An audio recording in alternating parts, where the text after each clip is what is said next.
Social media amasung newspaper ge update miyam gi mafam da thamjari ahanbada economic blockade laukthokpa leite SDSA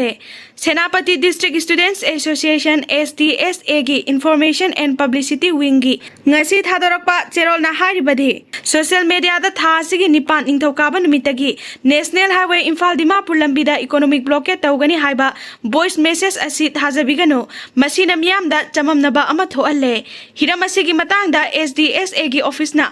asigumba mata circulate tawkiba leite kanagumba na paw sandokringai da hana asum aran khanglaba matungda paw sando u asigumba tonga gi paw asidagi naga citizen singna amata oina chetna leiduna tonga sandokliba singi mayokta lepli haina SDSA gi cheroladuna hairi Rahul Gandhi Manipur lakadauri opposition gi party gi leader ama oriba Rahul Gandhi chatliba thasi gi nipanda Manipur lakani hairi lakadauri ba khongchada sida Churasampur ama sungmoirang da hangliba relief camp sing da chatuna mafam adada leiriba miyoi singa hakthengna unaduna wari watai sagadauri amadi jiribam da su chatlaba yai hairi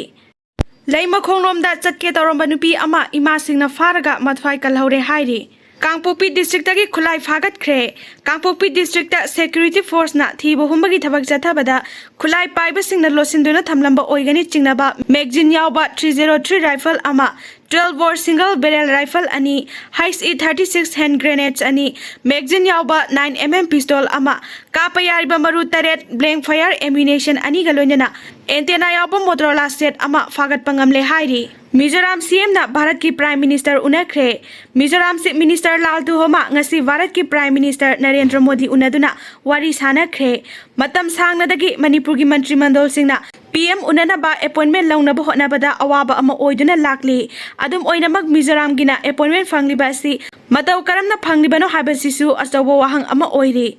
Hu thakpadagi nupa ama laikhidabagi thaudok nupiduna thakliba hudu mayak yaugdaba asemba hura haibagi chingnaba phongdorakli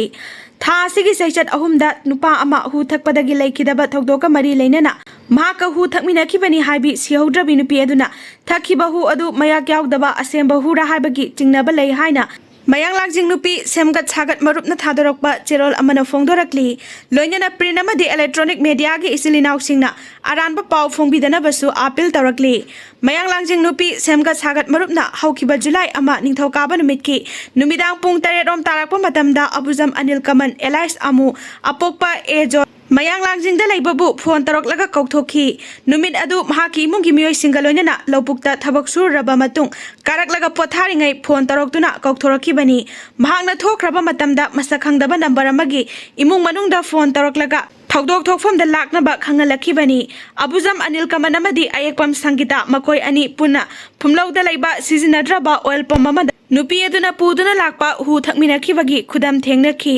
makoi animak hu thakminai haibadagi mayang langjing GP gi BBF team gi matenga loinana rims ta pukhatuna laikanakhi Anil Kaman July 3 gi anganba ayukta rims hospital da laikana bangamdana laikhidraba matung thogdok thokfam adudagi tongan ba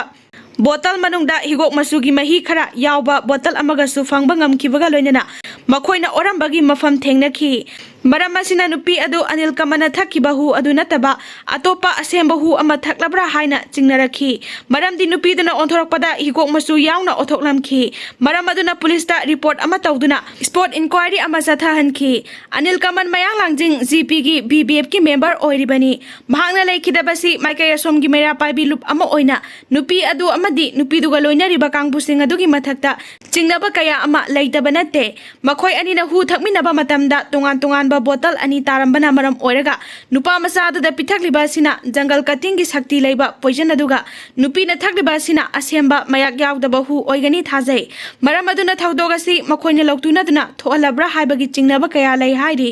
Lamsang police ki maikai dagi achauba mateng pibiri maram aduna achumba soidana puthokpiduna mara leiba sing dandi pibigani haibagi thajaba thamli amadi asigumba thaudoga si matungda amuk hana thoktanaba mari leinaba authority singnasu achumba langla langjin puthokpiduna mara leiba sing budandi pibiyo hainasu lup asina phongdorakli